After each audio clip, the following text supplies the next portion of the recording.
जय श्री राम। जय हिंद। जय माँ भारती। मैं लोकेश तेहरिया आप सभी का स्वागत करता हूँ अपने यूट्यूब चैनल थैंक्स हिंदुस्तान में।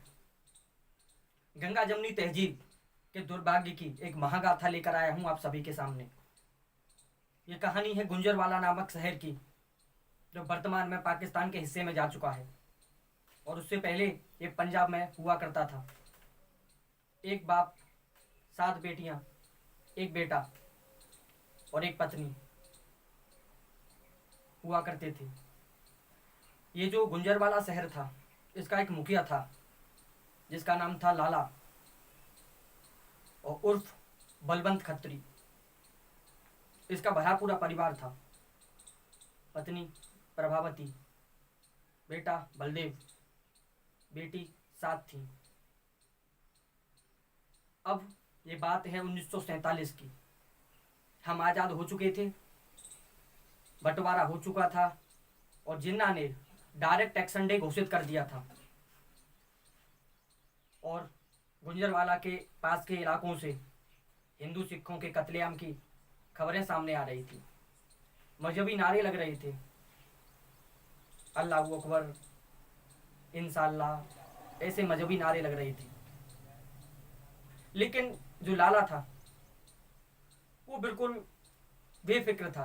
उसे इस चीज़ की कोई दिक्कत ही नहीं थी, कोई टेंशन नहीं थी। वो समझता था कि जो गुंजरवाला है, जाट गुज्जर राजपूत मुसलमानों का शहर है, सब भाई हैं, ये एक दूसरे को नहीं मारेंगे।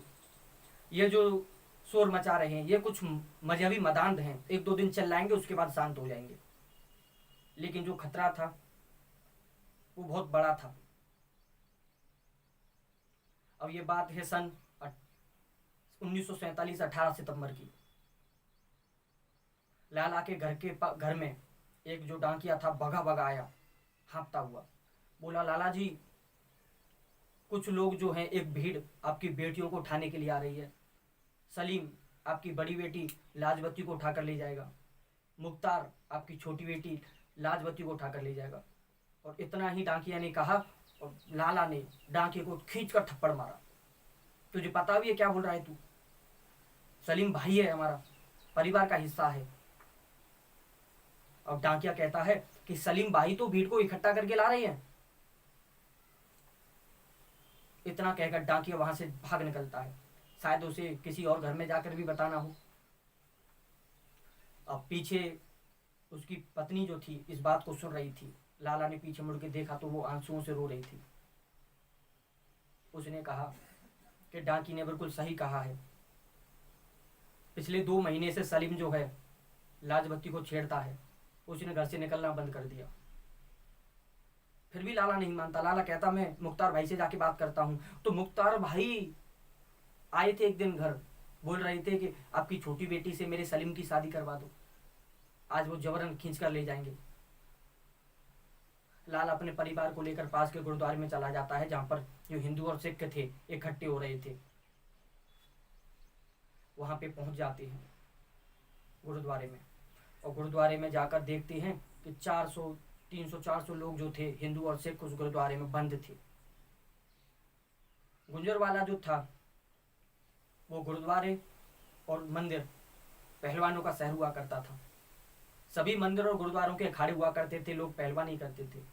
जो पहलवान लोग जो थे वो गुरुद्वारे के गेट पर पहरा दे रहे थे और बाकी लोग जो थे तलवार लेकर चौकीदारी कर रहे थे। और कुछ लोग गुरुद्वारे के कुएं के पास पत्थरों पर अपनी तलवार को धार लगा रहे थे। जैसे ही थोड़ा समय बीता, कुछ लोगों की आवाज आनी शुरू हो गई, नारे लगने शुरू हो गए। 50-60 लोगों की भीड़ थी। थोड़ा समय बीता। थोड़ा समय बीतने के बाद बाहर से एक पुजारी की आवाज आती है कि जब मजहबी लोग हमारी बहन बेटियों को उठाने के लिए आ रहे हैं, ये हमसे आत्मसमर्पण करने के लिए बोलेंगे, ये हमसे धर्म परिवर्तन करने के लिए बोलेंगे। मैंने सोच लिया है, चाहे मैं जान दे दूंगा लेकिन अपना धर्म नहीं छोड़ूंगा, ना ही अपनी बेटी बहन को छूने दूंगा। थोड़ी देर के लिए गुरुद्वारे में मिनट के लिए शांति हो गई, मौन हो गए सभी। और 1 मिनट के बाद नारे लगने शुरू हो गए। वाहेगुरु जी दा खालसा, वाहेगुरु जी दी फतेह। नारे लगा दिए लोगों ने। बोल दिया कि चाहे कुछ भी हो जाए, जान चली जाए, हम जो हमारे पुरखों ने जो धर्म बचाया है हम उसे नहीं छोड़ सकते, चाहे जान चली जाए। 15-20 मिनट बाद जो मजहबी लोग थे वो गेट तोड़कर गुरुद्वारे में अंदर घुस गए। फिर क्या था, तलवारें चली, सर धड़ से अलग कर दिए गए, लेकिन गुरुद्वारे में जो लोग थे किसी को खरोंच तक नहीं आई। और जो बाहर जो बाकी मजहबी लोग खड़े थे वो सभी पीछे जाकर खड़े हो गए, पीछे हट गए। 100 मीटर पीछे खड़े होने के बाद भी नारे लगाना उनका बंद नहीं हुआ, मानो जैसे वो किसी का इंतजार कर रही हो। आधे घंटे बाद जो 50-60 लोगों का जो जत्था था वो हजारों लोगों में तब्दील हो गया। हजारों लोग इकट्ठे हो गए, वहां से नारे लगना शुरू हुआ। और उन्हीं में से, भीड़ में से, उन्हीं मजहबी मदानदों ने 2-3 महिलाओं को निकाला जो नग्न अवस्था में थी। कुछ लोगों ने नोच रही थी और एक उनमें से मौलाना आता है और तलवार से उनके वक्ष को काट के गुरुद्वारे में फेंक देता है। गुरुद्वारे में जो लोग थे, इससे भयावह मंजर उन लोगों ने नहीं देखा था। ऐसी घटनाएं उन्होंने सुनी थी लेकिन अपनी आंखों से नहीं देखा था। अब उन्होंने अपनी आंखों से देख लिया। अब सभी चिंता में पड़ गए, घबराने लग गए कि अगर हम मर भी गए तो कोई दिक्कत नहीं, लेकिन हमारे मरने के बाद इन बहन बेटियों का क्या होगा। वो इस सोच में पड़ गई। फिर क्या था, जो हजारों लोगों की भीड़ थी गुरुद्वारे पर हमला कर दिया और जो सिख हिंदू थे रणबांकरों की तरह लड़ते रहे, पर आखिर कब तक टिक पाते।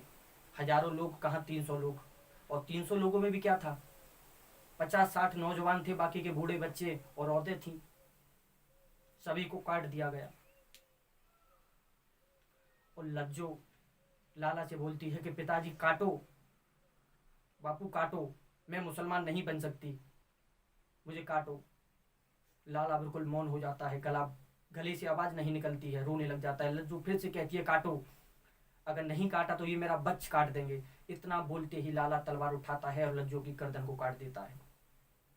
लज्जो के बाद रज्जो का नंबर लेता है, उसके बाद उर्मिला का, उसके बाद सारी बेटियों का माथा चूमता है और गले को काट देता है। अब काटने के बाद अपनी पत्नी से बोलता है तुम बलदेव को लेकर पीछे वाले गेट से निकलो, वहां पर तांगा खड़ा है, वो तांगा तुम्हें स्टेशन पहुंचा देगा। स्टेशन पर 400-500 लोग जो हैं वो भारत जा रहे हैं, तुम भारत जाकर सुरक्षित हो जाओ। वो कहती है मैं आपको छोड़कर अकेले नहीं जाऊंगी। लाला कहता है तुम्हें जिंदा रहना होगा, पेट में पल रहे बच्चे के लिए, बलदेव के लिए, तुम जाओ, मैं तुम्हारे पीछे पीछे आता हूँ। वो बात को मान लेती है और तांगे में बैठकर स्टेशन की ओर निकल जाती है। स्टेशन पर जैसी वो उसकी पत्नी निकलती है वहां से, लाला कुएं के पास जाता है और पहले ये सोचता है कि ये मजहबी नर बच्ची लोग हैं, नर पिशाच हैं, इनसे जो मृत शरीर है ना वो भी सुरक्षित नहीं है। अपनी बेटियों के शव को उठाता है और कुएं में फेंक देता है, और कुएं में फेंकने के बाद तलवार निकाल के अपनी गर्दन काट देता है, और काटने के बाद कुएं में जा गिरता है। और बात भी सही थी, 2 बच्चों के साथ उनकी माँ थी, लेकिन 7 बेटियां थी, उनके साथ कौन था। उन 7 बेटियों के पास किसी का होना तो जरूरी है। तो बाप अपनी गर्दन काट के उस कुएं में गिर जाता है। आज जो बलदेव है उसका पोता अमृतसर में रहता है। ये उसी की कहानी है, बलदेव के पोते की। सारा भाईचारा उसके बाप का निकल गया, जिन्हें वो भाई बोलता था। बलदेव ने अपने परिवार के 28 सदस्यों को खोया। न जाने कितने लोगों का नरसंहार हुआ, कितने मजहबी नारे लगे। मजहबी नारे भी क्या लगते थे, हंस के लिता पाकिस्तान, खून ना लेवेंगे हिंदुस्तान, ऐसे ऐसे मजहबी नारे लगते थे।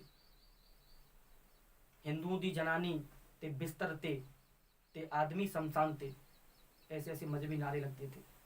मस्जिदों से अजान की जगह पर धमकियां निकलती थी कि जिस हिंदू को हिंदुस्तान जाना है वो जाए, अपनी जनानियों को और बेटियों को छोड़ के यहीं जाए। इतना भयानक मंजर था उस समय का। आज जो हरकतें मैंने आपको सुनाई ना, ये आज आपको इसी समय भी देखने के लिए मिल जाएंगी। बस सोचने की जरूरत है। आज हो रहा है पूरे देश में। फर्क बस इतना है कि आज कोई जिन्ना नहीं है डायरेक्ट एक्शन डे घोषित करने के लिए। आज नेहरू नहीं, आज उनका बाप बैठा है केंद्र सरकार में। लेकिन जिस दिन ये बाप हटा, जैसे नारे पाकिस्तान के गुंजरवाला में लगे थे ना, वो नारे इस देश में लगेंगे। पाकिस्तान में जो लोग थे ना, उनके पास तो जगह थी, वो भारत आ सकते थे, लेकिन आपके पास कौन सी जगह है, कहाँ भाग कर जाएंगे आप?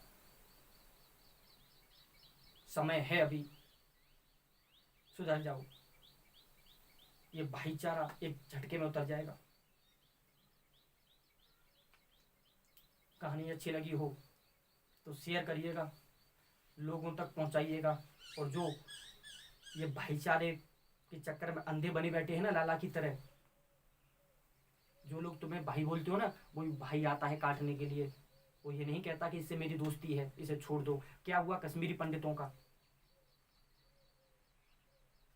कश्मीरी में भी यही हुआ। मस्जिदों से अजान की जगह पर धमकियां निकली कि जिसकी जो भी कश्मीर छोड़कर जाना है जाए, अपनी औरतों को छोड़ के जाए। तो कश्मीर तो पाकिस्तान में नहीं था ना उस टाइम पे, 1990, कोई ज्यादा पुरानी बात नहीं है। ये पूरे देश में होगा अगर आपकी बुद्धि ठिकाने पर नहीं आई तो, ये भाईचारा के भूत नहीं उतरा तो। मेरा मकसद केवल यही होता है, आपको जागरूक करने का, जो खतरा कुछ समय बाद आने वाला है उससे रूबरू कराने का। अगर कुछ भेजे में घुसा हो तो लोगों तक इस वीडियो को शेयर करिएगा, उन्हें भी पता चलना चाहिए। जय श्री राम, जय हिंद, जय माँ भारती, सत्य सनातन धर्म की जय।